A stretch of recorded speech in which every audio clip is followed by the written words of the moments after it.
Palavra da Verdade, com Hernandes Dias Lopes. Meus irmãos, nós vamos abrir a Palavra de Deus no Evangelho de Jesus Cristo, conforme o relato de Mateus. Mateus, capítulo 26, versos 36 a 46.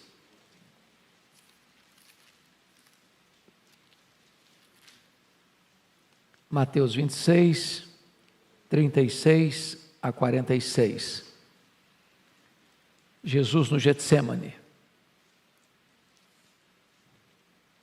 Está escrito: em seguida foi Jesus com eles a um lugar chamado Getsêmani e disse a seus discípulos: assentai-vos aqui enquanto eu vou ali orar. E levando consigo a Pedro e aos 2 filhos de Zebedeu, começou a entristecer-se e a angustiar-se. Então lhes disse: a minha alma está profundamente triste até a morte. Ficai aqui e vigiai comigo. Adiantando-se um pouco, prostrou-se sobre o seu rosto, orando e dizendo: meu Pai, se possível, passe de mim este cálice. Todavia, não seja como eu quero, e sim como tu queres. E voltando para os discípulos, achou-os dormindo, e disse a Pedro: então nem uma hora pudestes vós vigiar comigo? Vigiai e orai para que não entreis em tentação. O espírito, na verdade, está pronto, mas a carne é fraca. Tornando a retirar-se, orou de novo, dizendo: meu Pai, se não é possível passar de mim este cálice sem que eu o beba, faça-se a tua vontade. E voltando, achou-os outra vez dormindo, porque os seus olhos estavam pesados. Deixando-os novamente, foi orar pela 3ª vez, repetindo as mesmas palavras. Então voltou para os discípulos e lhes disse: ainda dormis e repousais? Eis que é chegada a hora, e o Filho do Homem está sendo entregue nas mãos dos pecadores. Levantai-vos, vamos! Eis que o traidor se aproxima.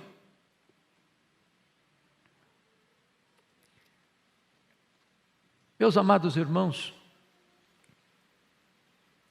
na terça-feira da chamada Semana da Paixão, somos informados pelo evangelista Marcos que os principais sacerdotes e os escribas tramavam a prisão de Jesus, a traição, com o propósito de matá-lo depois da festa da Páscoa. Muito provavelmente, foi nesta terça-feira que Jesus se reúne com os seus discípulos, a convite de Simão, o leproso, em sua casa, para um banquete, onde Maria, irmã de Marta e Lázaro, unge a sua cabeça e unge-o preparando-o para a sepultura. É provável que seja nessa terça-feira que, frustrado com o fato de Maria ter derramado aquele perfume caro sobre a cabeça de Jesus, avaliado em mais de 300 denários, e ele era ladrão e queria embolsar esse dinheiro, e que ele saiu dali de Betânia para ir a Jerusalém vender Jesus para o Sinédrio, para os membros principais do Sinédrio. E então, na quinta-feira, Jesus no cenáculo se reúne com os seus discípulos para celebrar sua última Páscoa e transicionar a Páscoa judaica para a Santa Ceia, o sacramento da ceia. E ali Jesus Cristo ensinou as lições mais preciosas para os seus discípulos. Falou para eles do céu, falou para eles da segunda vinda, falou para eles do derramamento do Espírito Santo, prometeu a eles a sua paz. Ali o Senhor Jesus Cristo lavou os pés dos seus discípulos. E ali no cenáculo, Satanás entrou em Judas, o traidor. Depois de inaugurar a nova aliança em seu sangue, instituindo a ceia, Jesus cantou um hino e saiu com seus discípulos naquela noite fatídica, quando o sinédrio tramava a sua morte, quando os bastidores eclesiásticos já conspiravam contra Jesus. Também Jesus alerta Pedro que naquela noite Pedro negaria. E então eles saem do Monte Sião, do cenáculo, descem as encostas, atravessam o Vale do Cedron e penetram no jardim do Getsêmani, lugar conhecido e costumeiro onde Jesus orava.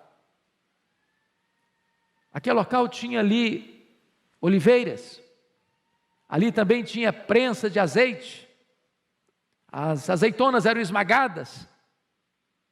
E diz a Escritura que quando Jesus entra nesse jardim para a oração, ele deixa 8 dos seus discípulos para trás e chama Pedro, Tiago e João, diz: vem comigo. E aí ele abre o coração para eles. E aí ele admite para eles a sua angústia, a sua dor, a sua tristeza. E ali Jesus passa por aquilo que nós chamamos do vale mais profundo da dor e do sofrimento, seu Getsêmani.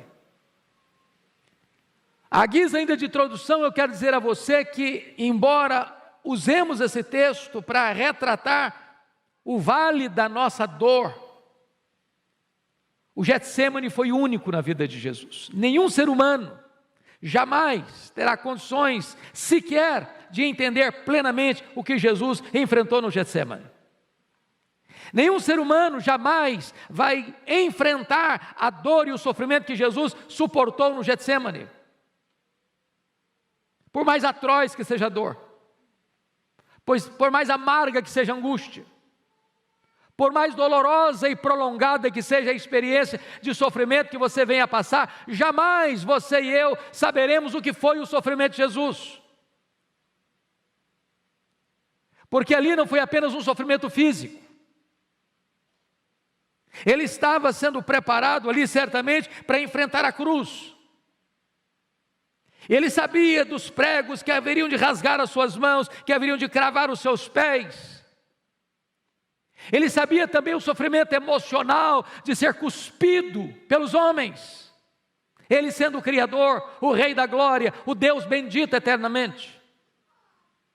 Ele sabia do seu sofrimento moral de ser crucificado entre 2 ladrões e salteadores, como um criminoso. Mas certamente a dor mais aguda, a dor mais terrível e amarga, que ele chamou de um cálice, passe de mim este cálice, foi a sua dor espiritual.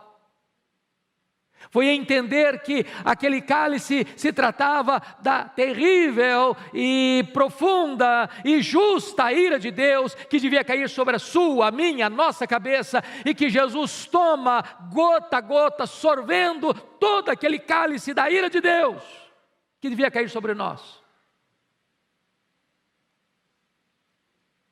Pois bem, amados, eu gostaria que você olhasse comigo que esta experiência de Jesus retrata para você e para mim hoje as provas que nós enfrentamos nos vales da vida, com essa diferença de proporção. Eu sei que 2020 parece que não acabou.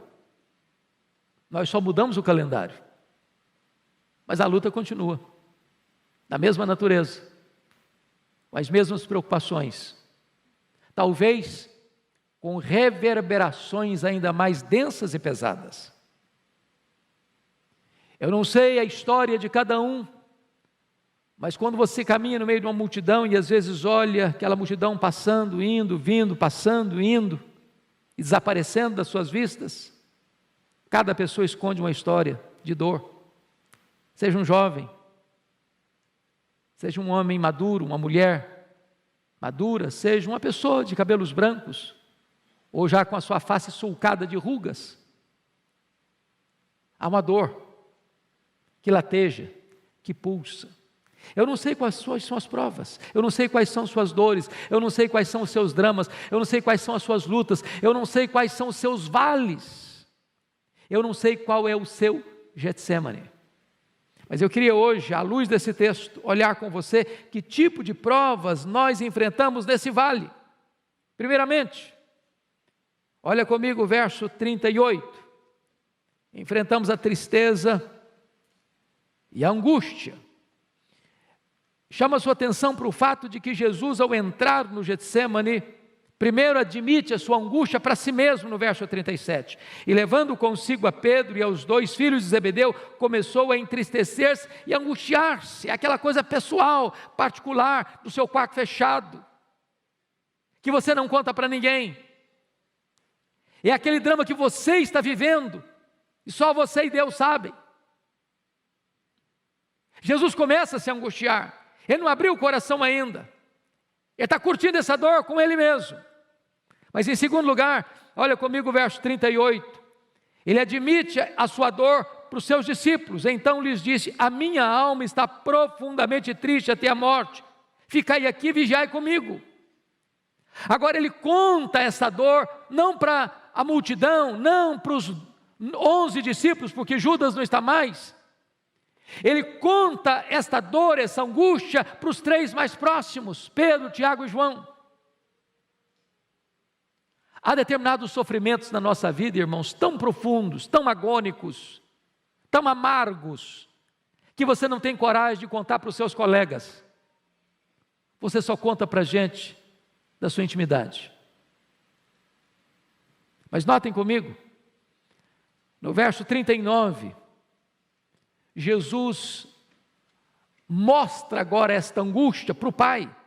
Adiantando-se um pouco, prostrou-se sobre o seu rosto, orando e dizendo: meu Pai, se possível passe de mim este cálice, todavia não seja como eu quero, e sim como Tu queres. Agora ele coloca essa angústia diante do Pai.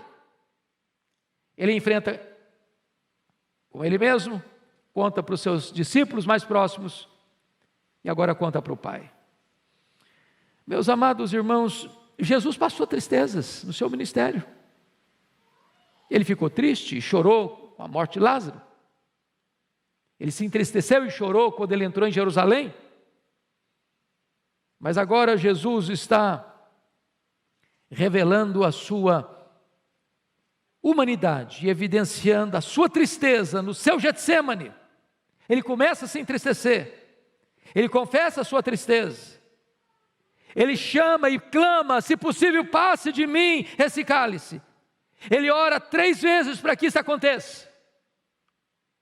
Então eu quero afirmar a você que está aqui hoje, talvez passando por lutas na sua vida, na sua casa, que a tristeza e o sofrimento e a angústia não é uma coisa estranha à vida cristã. Mas talvez você pergunte: por que Jesus estava angustiado? Qual era a causa?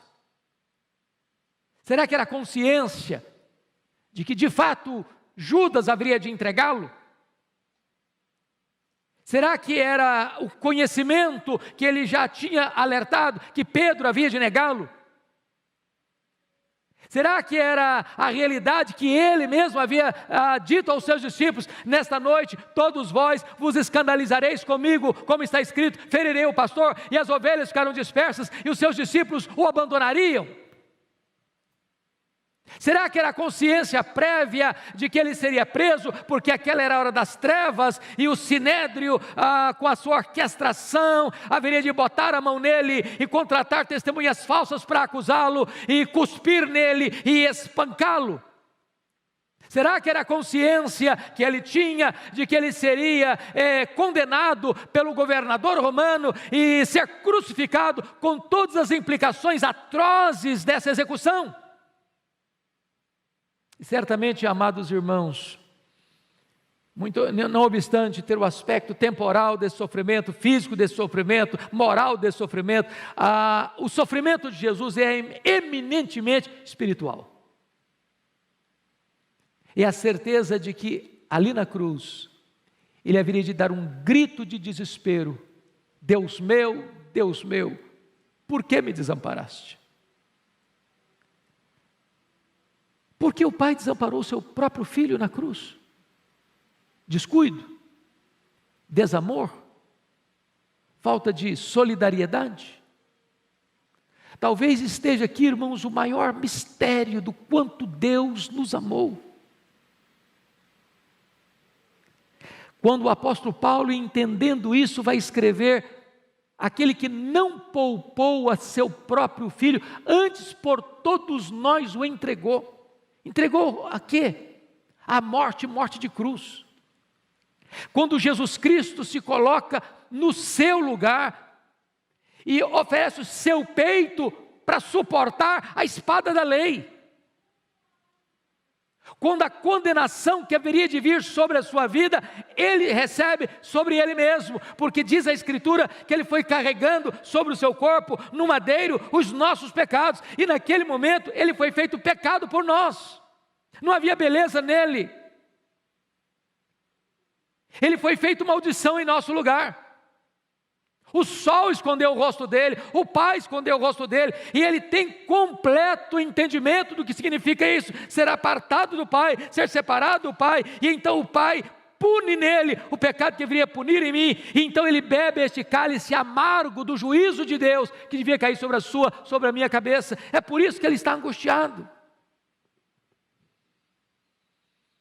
Quantas vezes, neste grau humano, você e eu também temos que passar pelo Getsêmani da dor, da tristeza, da angústia. E há um momento em que você compartilha com muitos, há um momento que você compartilha com os amigos mais próximos, mas há um momento que você só pode compartilhar com Deus. Mas em segundo lugar, irmãos, Jesus enfrenta, e nós enfrentamos também, o Getsêmani, ou o vale da solidão. Da solidão.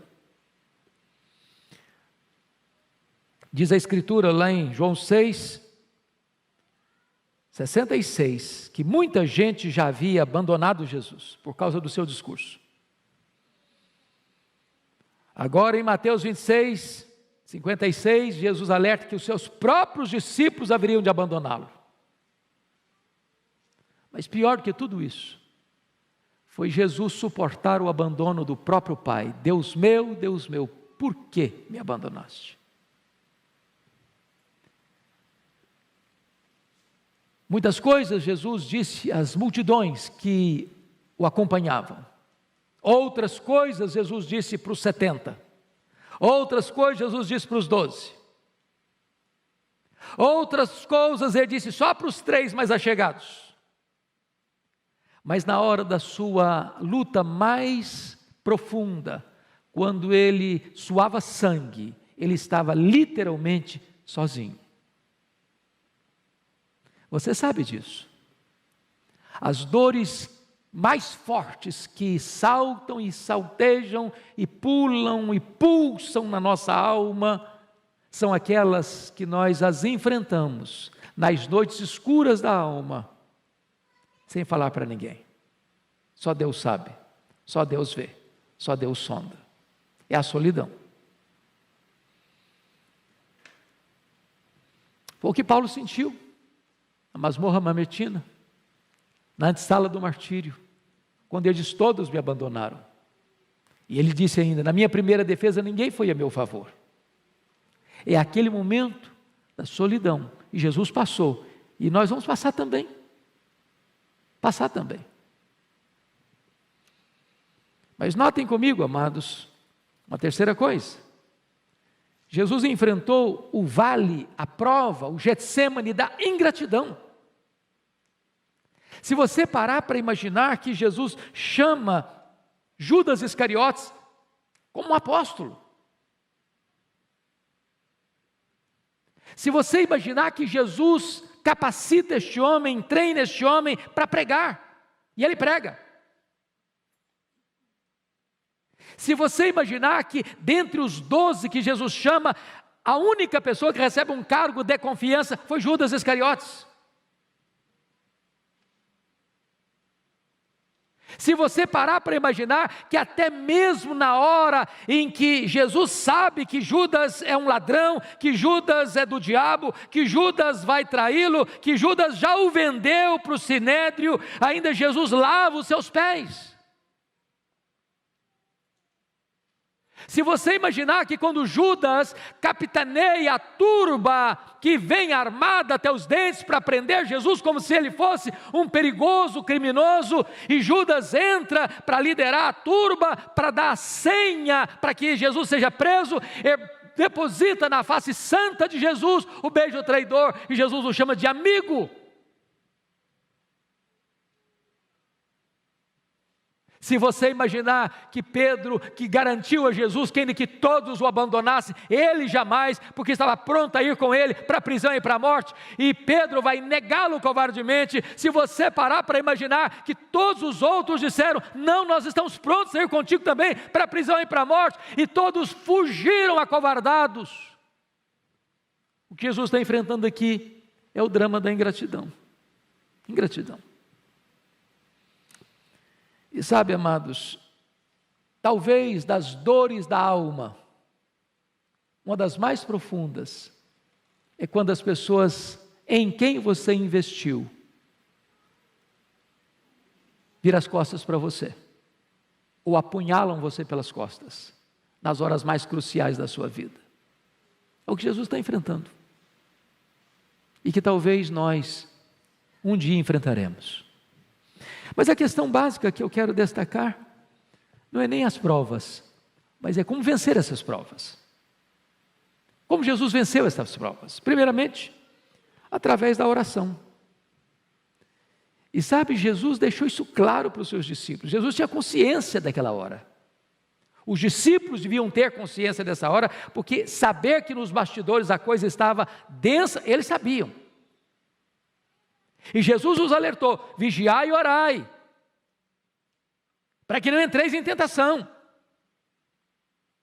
E Jesus então, diz a Escritura, ele vai orar. E quando Jesus vai orar, ele tem 5 aspectos muito claros da sua oração. Primeiro, olhem comigo, amados irmãos, por gentileza. Jesus ora com humilhação. Pensa comigo nisso. Eu quando leio esse texto eu fico com o coração compungido, porque Jesus é o Rei da Glória, Ele é o Criador do universo.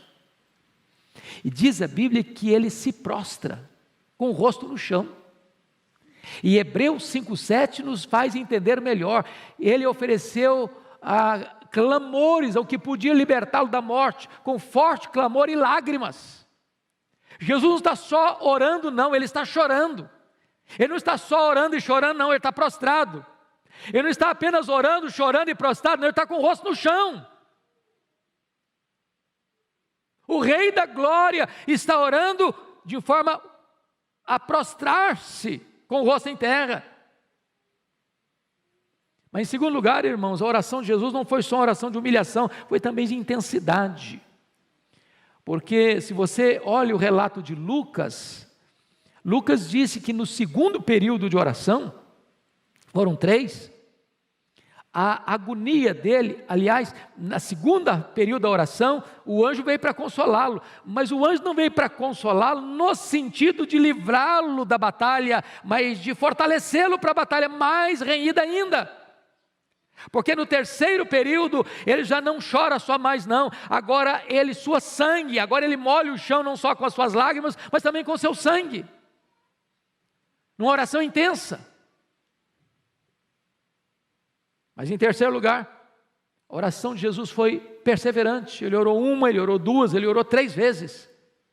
E Mateus nos informa que ele orou não apenas 3 vezes, mas ele repetiu as mesmas palavras. Que palavras? Pai, se possível, passe de mim este cálice. Pai, se possível, passe de mim este cálice. Mas talvez quando você lê, é uma frase. É uma frase. Mas o primeiro período de oração de Jesus durou pelo menos 1 hora, porque a queixa de Jesus com Pedro foi essa: nem 1 hora pudeste vigiar, nem 1 hora. Eu não sei se você tem o hábito de orar, mas se você não tem, experimente dobrar os seus joelhos e orar 1 hora ininterruptamente. Sabe o que vai acontecer? você não vai ter assunto. Não vai ter. Quem não tem o hábito de orar, ora 5 minutos, não tem mais nada para falar.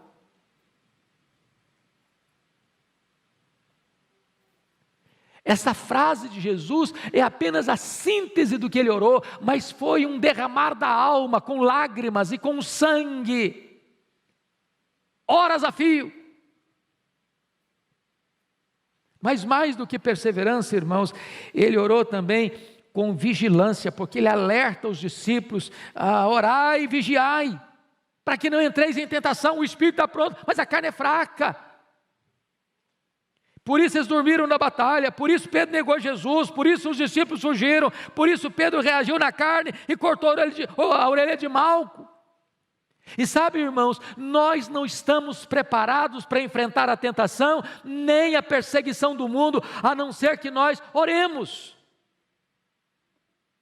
Nós estamos vivendo um tempo difícil, um tempo em que o mundo está completamente rebelado contra Deus, um tempo em que a cristofobia está apertando os cerco em todos os lugares do mundo praticamente, e se a igreja não orar, se a igreja não entender que nós estamos numa batalha espiritual, se a igreja não estiver atenta para enfrentar essa batalha, não com armas carnais, mas com armas poderosas em Deus, nós dormiremos na batalha e nós nos acovardaremos. Mas mais do que isso, irmãos, Jesus orou com submissão. Não seja feita a minha vontade, Pai, mas a tua vontade. Quando os nossos primeiros pais lá no Éden quiseram fazer a vontade deles, não a vontade do Pai, a raça humana caiu.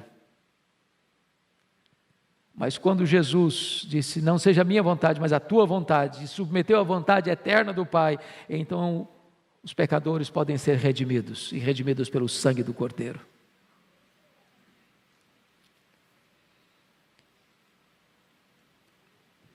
Como é que Jesus enfrentou este vale das provas? Em terceiro lugar, ele enfrenta, meus amados irmãos, com plena, profunda e segura confiança no Pai. É Marcos 14:36 que nos informa isso, que Jesus se dirigiu ao Pai chamando de Abba Pai. Só Marcos nos informa isso. E esta é uma expressão que poderia ser a mesma de um filho pequeno se dirigindo ao seu pai, dizendo papai. Naquela confiança segura, plena, no descanso, de que o pai está no controle, de que o pai sabe o que faz, de que o pai não vai desamparar, que o pai não vai deixá-lo só.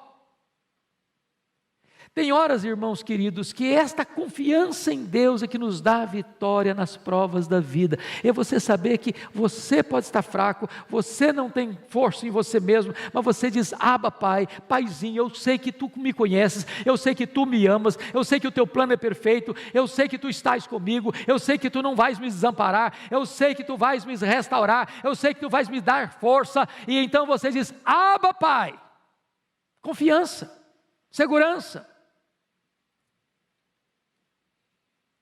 Mas em terceiro lugar, irmãos, Jesus enfrenta este vale da prova buscando solidariedade. Preste bem atenção nisso. Jesus era perfeitamente Deus, Jesus era perfeitamente homem. Quanto Deus, ele não precisa da solidariedade humana, ele é Deus, autossuficiente, onipotente, todo-poderoso. Ele chegou a dizer para Pedro, quando sacou a espada para decepar a orelha de Malco, guarda essa espada, se eu precisasse de ajuda eu rogaria ao Pai, Ele me mandaria aqui mais de 12 legiões de anjos, mais de 72 mil anjos.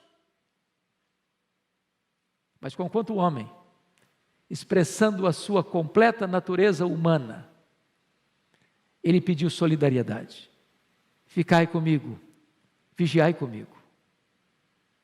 Há momentos, irmãos, que nós enfrentamos lutas também.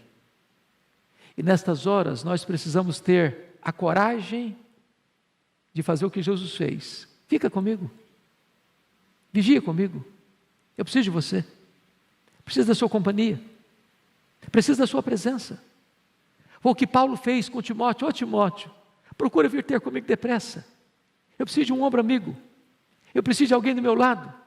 Venha rápido, venha no inverno. Quando você vier, traz o Marcos com você. Eu preciso de gente do meu lado. Quem são os seus amigos? Para quem você pode dar um telefonema e dizer, venha para cá? Com quem você tem liberdade de dizer, olha, eu preciso que você venha não só orar por mim, mas venha orar comigo.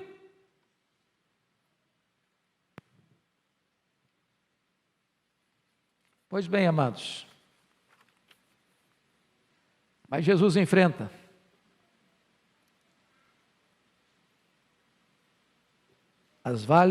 o vale da prova e da dor através da sua coragem. Porque notem comigo, verso 46, Jesus diz para os seus discípulos, levantai-vos, vamos, eis que o traidor se aproxima. Ele não ora para fugir, ele ora para enfrentar. Oração não é método de fuga, oração é capacitação de enfrentamento. E é João que escreve sobre o Getsemane numa outra perspectiva. João não aborda os dramas de Jesus no Getsemane. O relato de João é para mostrar a vitória de Jesus. Porque quando a turba está chegando, armada, com porretes, com espada, com soldados, com liderança do Sinédrio, com Judas capitaneando a turba, naquela noite trevosa, é Jesus quem se apresenta e pergunta, a quem buscais? Responderam, a Jesus o Nazareno, e Jesus sou eu, e caíram por terra. A hora que se levantaram, Jesus pergunta de novo, a quem buscais? A Jesus o Nazareno, pois sou eu. Em outras palavras, meus irmãos, quando Jesus se levanta do seu terceiro período de oração, não tem mais angústia, não tem mais choro, não tem mais sangue sendo derramado no chão de suor, tem coragem, tem determinação, tem preparo, tem enfrentamento. Você não vai notar nenhuma palavra de Jesus mais de angústia. Ele vai ser cuspido, ele vai ser esbordoado no sinédrio, ele vai ser condenado e açoitado no pretório romano, ele vai carregar um lenho maldito sobre as ruas de Jerusalém, ele vai ser crucificado. Não tem uma palavra sequer onde ele demonstra a sua tristeza. Sofrimento sim, tenho sede, mas triunfo, vitória, segurança, vitória e determinação. E ele encerra dizendo, está consumado, Pai, nas tuas mãos eu entrego o meu espírito. Amados irmãos, é muito importante você entender isso, que nós precisamos de orar para termos coragem, coragem. Eu li há pouco tempo uma frase muito curiosa, são esse tipo de sabedoria popular, na carroceria, na traseira de um caminhão, no paralama de um caminhão. E a frase era essa: se correr, o bicho pega, se ficar, o bicho come, mas se orar, o bicho foge.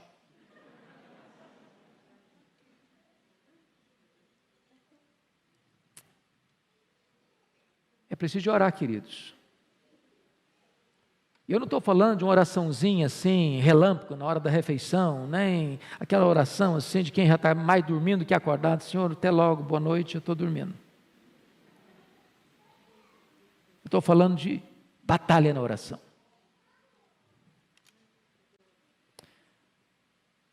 Louvado seja Deus, o Senhor Jesus, conforme Lucas 22, 43, recebe também o consolo do Pai. Vem um anjo para consolá-lo. Eu quero dizer para você que se a luta é grande, se a prova é profunda, se o vale é escuro, se você está passando pela prova, se a sua família está passando pela prova, eu quero dizer a você que Deus é o Deus também que traz consolo. Ele enxuga as lágrimas, Ele apruma você, Ele anima você, Ele prepara você, Ele equipa você para enfrentar suas lutas. Você não está sozinho. Você é fraco, mas Deus é forte. Você não tem força, mas Ele fortalece os seus braços e adestra os seus braços para a batalha. Você não tem coragem, mas é Ele quem dá coragem para você. E mais tarde o Senhor derramou o seu Espírito, e aqueles homens acovardados viraram gigantes. E esse mesmo Espírito que deu coragem àqueles homens lá, está entre nós, está dentro de nós, está sobre nós, e Ele vai nos capacitar a enfrentar os desafios de 2021, os desafios daqui para frente, em nome de Jesus. A igreja não ficará acovardada, a igreja não ficará intimidada, você não há de ficar intimidado em nome de Jesus. Haja luta, haja prova, seja física, seja financeira, seja moral, seja espiritual, seja familiar, Deus vai equipar você, Deus vai fortalecer você, Deus vai consolar você, e Deus já fez de você uma pessoa mais do que vencedora em Cristo Jesus, nosso Senhor.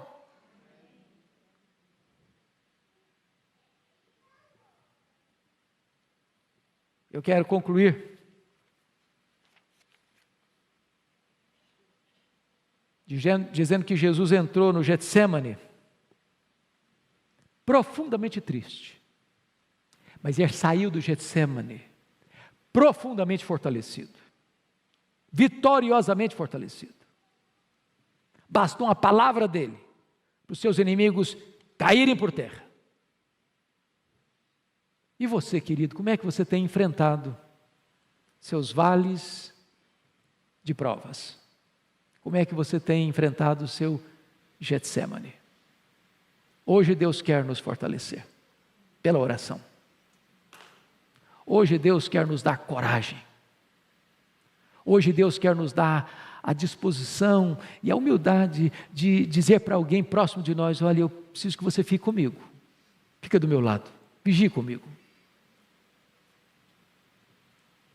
E hoje Deus é poderoso para mandar não só um anjo, mas a própria terceira pessoa da Trindade, o Espírito Santo, como Supremo Consolador, que está em você, que habita em você, que transborda de você, para confortar a sua alma, para enxugar suas lágrimas, para terapeutizar a sua dor e para fortalecer você, para você ser corajoso e mais do que vencedor. Vamos ficar em pé, queridos, e vamos orar.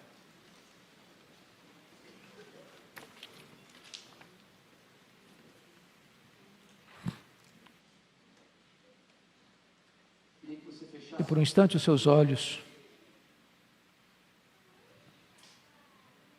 e trouxesse à sua mente, à sua memória, quais são as lutas que você e a sua família estão enfrentando neste começo de ano. Quais são os seus temores? O que é que tem preocupado você, tirado o seu sono?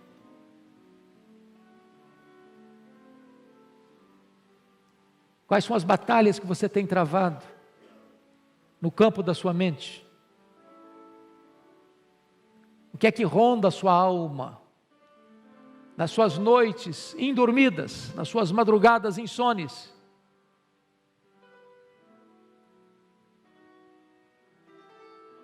Muito embora nós jamais enfrentaremos um Getsêmani com a mesma natureza daquele que Jesus enfrentou, nós também passamos pelos nossos vales. E como Jesus enfrentou, seus princípios são os mesmos para nos dar vitória. E hoje eu gostaria que você saísse daqui, meu amado irmão, não como alguém acovardado, não como alguém com medo, não como alguém que está anteriormente já derrotado pelas circunstâncias, mas entender uma coisa: o Abba Pai, o seu Pai, está no controle, Ele ama você, Ele cuida de você, Ele sabe o que você está passando, e Ele é poderoso para consolar você e dar vitória a você nessas lutas e nessas provas. Senhor Deus, em nome de Jesus, nós oramos para que Tu tragas consolo para a nossa alma, força, ânimo para o nosso coração. Tu bem conheces as lutas que cada pessoa aqui vive e passa. Aquelas, Deus, que muitas vezes nem sequer são compartilhadas com um amigo mais próximo, mas Tu conheces.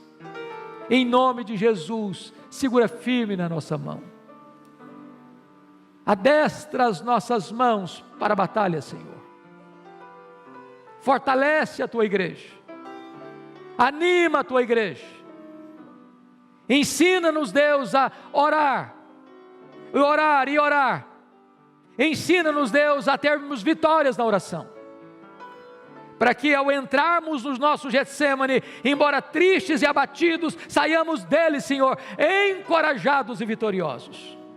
Abençoa a tua igreja, abençoa o teu povo, aqueles que estão nos acompanhando, Deus, nos diversos lugares do mundo, onde cada um estiver, põe a tua mão de graça, de poder e de restauração.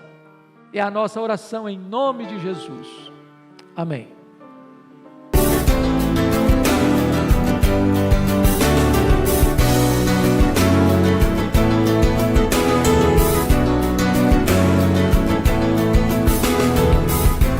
Palavra da Verdade, com Hernandes Dias Lopes.